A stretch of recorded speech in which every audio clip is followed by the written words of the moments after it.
بسم اللہ الرحمن الرحیم۔ السلام علیکم ناظرین، ہمیشہ کی طرح اہل بیت چینل آج ایک اہم مسئلے کے حل کے ساتھ آپ کی خدمت میں حاضر ہے۔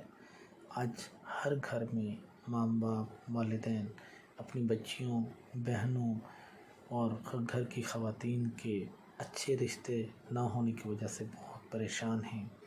اس حوالے سے قرآن و اہل بیت کی روشنی میں ہم آپ کی خدمت میں ایک حل لے کر آئے ہیں، حاضر ہوئے ہیں۔ رسول خدا صلی اللہ علیہ وآلہ وسلم ارشاد فرماتے ہیں کہ جو شخص سورہ احزاب کو ہرن کی کھال پر لکھ کر تنگ منہ والی بوتل میں رکھ کر گھر میں رکھے تو اللہ کے حکم سے اس کی بہنوں، بیٹیوں اور دوسرے رشتہ داروں کی خواستگاری کے لیے اچھے رشتے آئیں گے، خواہ یہ انسان کتنا ہی غریب کیوں نہ ہو۔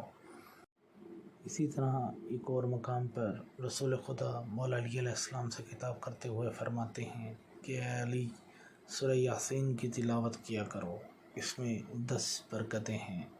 اس میں سے ایک برکت یہ ہے کہ کنوارا شادی شدہ ہو جائے گا۔ ناظرین، مزید دنیاوی، دینی، روحانی اور دیگر معاشی معاشرتی مسائل کے حل کے لیے ہمارے چینل کو سبسکرائب